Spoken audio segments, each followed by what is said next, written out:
A homeless and unemployed drifter from Colorado named George Nada travels across the United States, searching for a better life. He eventually ends up in Los Angeles, drawn by its towering buildings and the promise of opportunity. He visits an employment office to look for work. A large crowd is already there, all seeking jobs. During his interview, George explains his hardships. Many businesses back home had shut down, leaving people without work. The staff member listens without much interest and tells him he lacks the necessary experience. Disappointed but still hopeful, George leaves. He wanders the city streets and stops when he hears a preacher speaking passionately to a small crowd. The preacher claims that influential powers have gained control over the minds of the people and urges everyone to open their eyes and reclaim their freedom. George notices a police car nearby and decides to move along. Later, he passes a man staring blankly at an ad on a TV screen in a storefront window. George shrugs it off and keeps walking. Eventually, he finds a temporary shelter and plans to stay there overnight.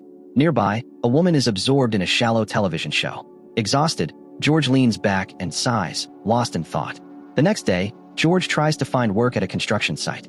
At first, he's rejected for not being part of the workers' union. But after making a convincing case, the foreman agrees to hire him.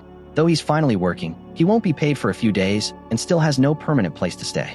That evening, a fellow worker named Frank notices George and offers to show him a spot with food and a warm shower. George is wary at first, but eventually follows. They talk along the way and begin to bond. Frank takes him to a makeshift camp where people from all over have come to Los Angeles hoping for a fresh start. The community is supportive, and even the children seem at ease. A man named Gilbert quickly gives George a task to help improve the camp. At lunchtime, George is served a generous meal. Frank opens up about his past. He moved from Detroit to support his family after most of the factories shut down. He's bitter about those in charge and is reaching his breaking point. Frank believes that people at the bottom need to push back just to survive. He jokes with George about competing for a spot in the sun. George, still hopeful, is determined to rebuild his life. That night, George strolls through the camp and notices a group watching a flashy TV ad about cosmetic products. Suddenly, the broadcast is interrupted by a distressed man claiming the world is not what it seems. According to him, an unseen force is emitting signals that cloud people's thinking, keeping them passive. He says this control is why problems like rising poverty and injustice are ignored. The residents complain of headaches and quickly change the channel back to a baseball game. Nearby, a blind priest repeats every word from the broadcast. Gilbert rushes over and leads the priest into the camp's church, raising George's suspicions. The next morning, George questions Gilbert about it. Gilbert explains that the church serves meals and that he stayed overnight to prepare food. He adds that he sings in the choir and that rehearsal is starting soon. As the choir sings, George sees the same man from the interrupted broadcast again on TV. He's urgently asking viewers to resist the signal. Again, the broadcast causes severe headaches before the channel switches back. Anxious, Gilbert heads to the church. This time, George follows. Inside, he finds a small lab and an inscription on the wall that reads, "They live, we sleep." A tape recorder plays choir music to mask a secret meeting in the next room. Inside, Gilbert, the preacher, and others are planning to hijack a broadcast to share their message with a wider audience. Their goal is to wake more people up. As George listens, he stumbles against a hidden vault filled with crates. Curious, he closes it quietly and tries to leave, but is confronted by the blind priest. The priest touches George's face and immediately recognizes him. He starts speaking to George about change and freedom. Disturbed, George runs from the church. A helicopter circles overhead as the meeting continues. Gilbert and the others begin loading the crates into a car. George watches through binoculars, but Frank warns him to stay out of it. Moments later, the area is surrounded by police. Without explanation, they begin tearing down the camp and church. Residents flee in panic.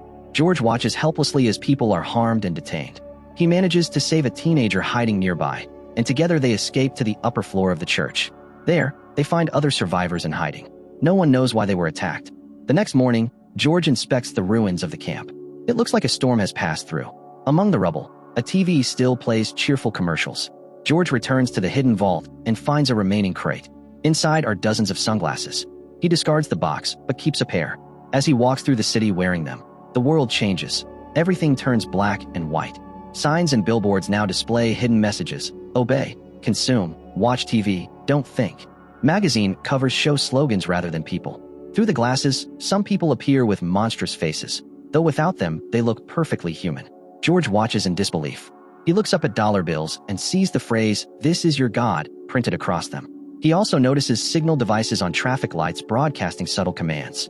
He realizes that the individuals who appear as creatures are in positions of power and influence.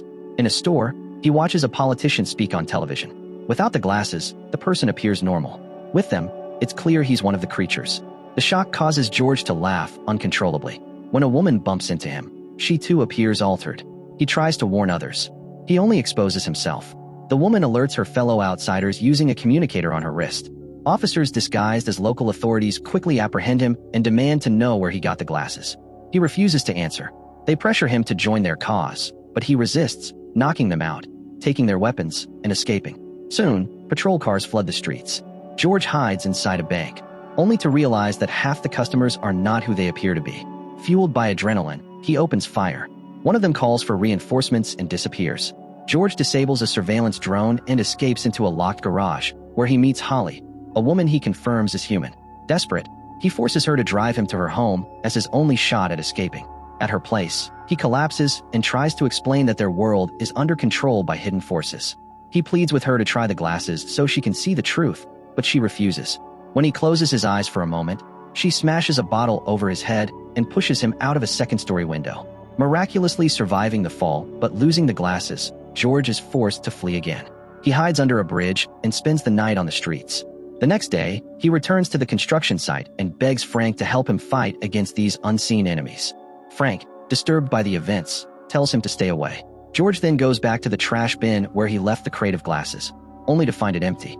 He spots a nearby garbage truck, climbs aboard, and rummages through the debris, recovering a few remaining pairs. Frank sees George scavenging and gives him his pay, saying he can't be involved. George insists he try on the glasses, but Frank refuses, thinking George has lost his mind. Frustrated, George hits him, and they engage in a brutal fight.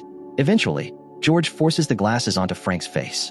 Horrified by what he sees, Frank finally believes him. Shaken, the two rent a room at a motel and plan their next steps. Frank speculates that others must also be aware and they need to find them. George shares his past, growing up in poverty, facing abuse, and watching injustice all around him.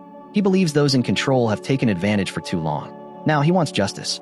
The next morning, they meet Gilbert at the motel. He's wearing the glasses too and invites them to a secret gathering of others who know the truth. That night, they attend the meeting, where people exchange their old glasses for upgraded lenses with clearer vision. Gilbert explains that the invaders recruit regular people with promises of wealth and power. Earth is treated as a business venture. Environmental disasters and societal issues are part of their plan. Once Earth is drained, they'll move on to other planets. One member shows Frank a special watch used by the outsiders to travel and communicate. They haven't figured out how it works yet. Gilbert rallies everyone, stating they don't have enough support for an all-out attack, but they must still act. The first step is to locate and disable the broadcast source controlling people's perception. Holly arrives at the meeting, fidgeting with George's glasses. She apologizes for what she did earlier. Before they can say more, a sudden raid begins. Many in the group are taken down while trying to escape. George, Frank, and Holly make it out, fighting back and taking cover in an alley. George wants to find the source of the problem and locate Holly, but Frank stops him so they can figure out how the watch works. Accidentally, they activate a portal and, with nowhere else to go, jump through it. They find themselves in an underground facility. The walls are covered in strange symbols. Moving cautiously, they pass an inspection point where disguised agents claim their sweep is complete. The group slips by and follows sounds down a corridor to a grand hall. There, a man in a fine suit praises the alliance between humans and the invaders, celebrating the benefits for elite collaborators. Applause fills the room.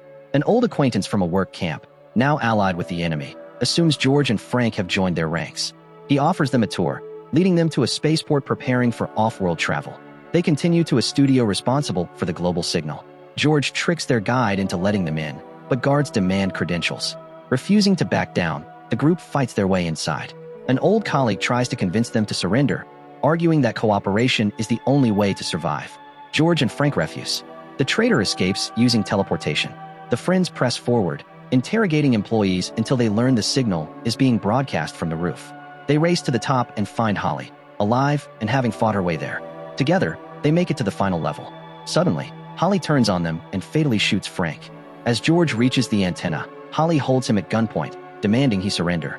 He refuses and takes her out, then destroys the broadcast device. Just then, helicopters descend and open fire. Mortally wounded, George raises his hand in defiance. His final act disrupts the signal, revealing the truth to all of humanity. The deception is over. People see what's really been happening, hidden figures among them, influencing culture, forming relationships, and manipulating the world. Thanks to one drifter from Colorado, the planet finally wakes up.